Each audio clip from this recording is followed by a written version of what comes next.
My husband faked his own death for 3 days to test if I really loved him. I don't even know where to begin this story. I'm still processing everything that's happened in the last few days, and honestly, I don't know whether to laugh or cry. My name is Alice, I'm 32 years old, and I just found out that my husband of 8 years, Michael, 35, faked his own death to test my love for him. Yes, you read that right. He literally pretended to be dead for 3 full days, with police involvement, a coroner, everything. Let me start from the beginning because this story is so bizarre. You might think I'm making it up. Last Friday, Michael left the house saying he was going to meet his brother Jake for a fishing trip at Lake Tahoe, about 2 hours from where we live in Sacramento. Nothing unusual. This is a monthly tradition between them.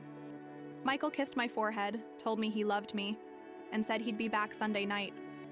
I even remember the scent of his aftershave when he hugged me. Saturday was a normal day. I did some chores, watched Netflix, talked to my mom on the phone. I didn't think twice about not hearing from him because the lake has terrible reception, and he always goes offline when fishing.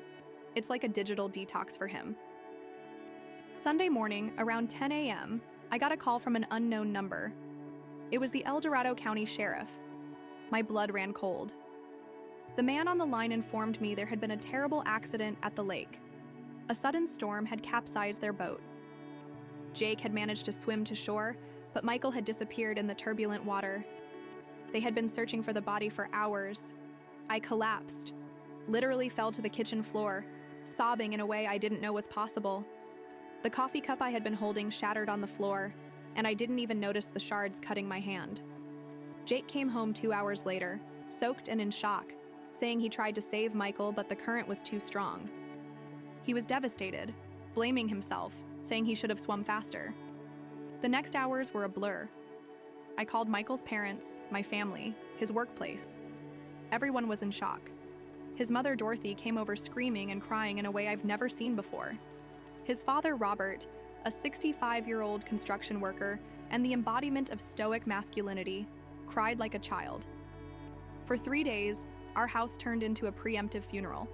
People brought food, flowers, and hugs. My sister Emma flew in from Portland to stay with me.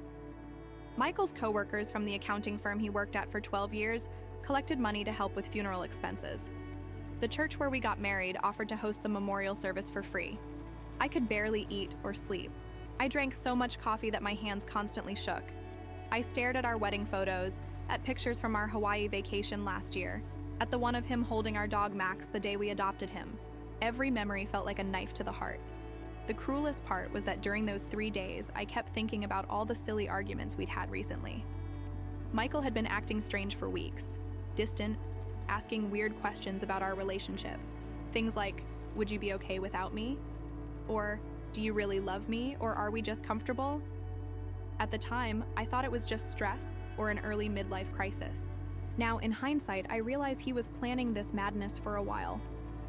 What kind of psychopath does this? Tuesday morning, the sheriff called saying they had found a body and I needed to go to the morgue for identification. My sister offered to come, but I said I needed to do it alone. It was the hardest thing I've ever done. The morgue had that distinct smell of disinfectant mixed with something I can't describe, but it made me nauseous instantly. The coroner, a small man with thick glasses named Dr. Peterson, explained the body had been found downstream, badly disfigured by water and fish. He lifted the sheet and, God, I nearly fainted. The face was unrecognizable, but the height and build matched Michael. There was a scar on the left arm identical to the one Michael had from breaking his arm at age 12. I identified the body as my husband. I signed all the papers. I started planning the funeral, chose the coffin, the flowers, the music, wrote the obituary, called the life insurance company, did everything a widow does when her husband dies suddenly and tragically. Wednesday night, I was at home with my sister, finally eating some soup our neighbor Mrs. Henderson brought over, when I heard keys in the front door. My blood turned to ice. Only Michael and I had keys to the house.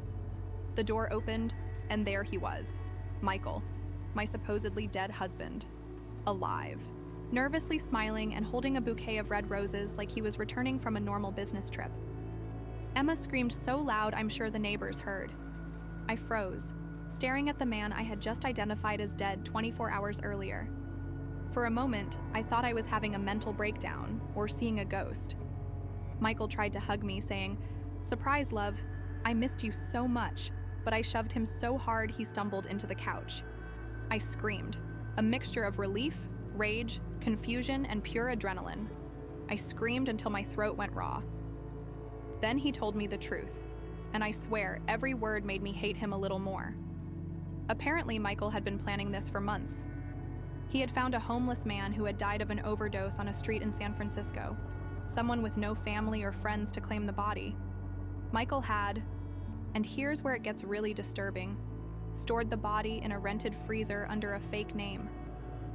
He mutilated the face and recreated the arm scar with a knife. He bribed Dr. Peterson from the morgue with $15,000 to participate in the hoax. Jake, his own brother, was involved from the beginning. The sheriff was Michael's second cousin and had also been paid off. While I spent 3 days crying over his death, Michael was holed up in a cheap motel in Reno, watching local news coverage of his disappearance. He told me, with a smile, that it was thrilling to see how I would react to losing him, that he wanted to be sure I truly loved him and wasn't just coasting through our marriage.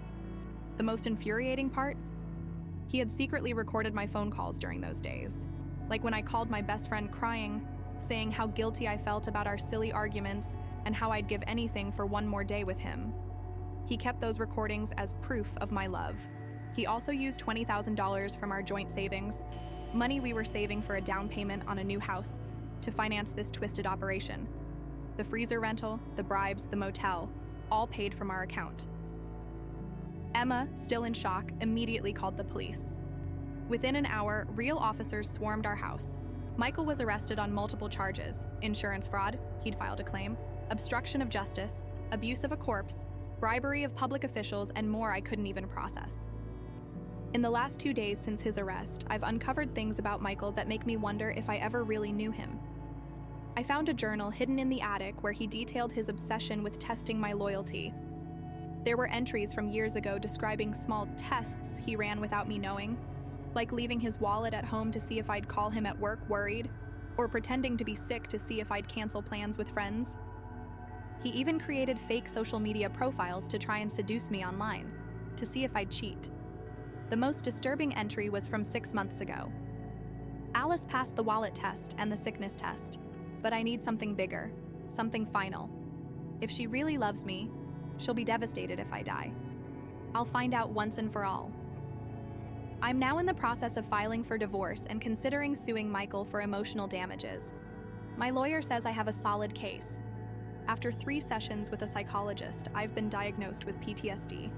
I have constant nightmares, panic attacks, and I can't trust anyone anymore. The saddest part is, I truly loved Michael. With all his quirks and flaws, I really loved that man. And now I've learned that for years, he doubted that love so much that he staged a macabre performance to test it. His parents have disowned him. Dorothy called me crying, apologizing, saying she had no idea they'd raised a son capable of this. Jake was also arrested as an accomplice, but apparently Michael had blackmailed him with tax fraud evidence. The story leaked to the local press and became a media circus. Reporters camped outside our house for days. I had to take medical leave from my job as a teacher because I couldn't function. Michael writes me letters from jail saying he did it all because he loved me too much, that he wanted to be sure we were soulmates, that he'd do it all again because now he has scientific proof of my love. The letters are terrifying in their twisted logic. I changed the locks, installed a security system, and I'm considering moving to another state when all this is over. I can't live in the same city where my own husband put me through the trauma of believing he was dead. The cruel irony is, Michael got what he wanted, absolute proof that I loved him. But in doing so, he completely destroyed that love. Now, when I think of him, all I feel is disgust, fear, and betrayal. I'm still processing it all. Some days I wake up thinking it was just a horrible dream. Other days I'm so angry I want to scream at him in prison. And some days I just cry, mourning the death of the marriage I thought I had and the man I thought I knew. If anyone has gone through something remotely similar or has advice on how to deal with this kind of psychological betrayal, I'd truly appreciate it. I feel so alone in this surreal situation. And to anyone reading this who's ever considered testing someone's love in this way, don't. Ever. Love doesn't need to be proven through trauma and manipulation. If you have doubts, talk. Go to couples therapy. Do anything but this. Comment. What would you do in this situation? If you liked this video, don't forget to like and share so we can bring you more stories like this. Keep an eye out for more stories. Hope you have a good day.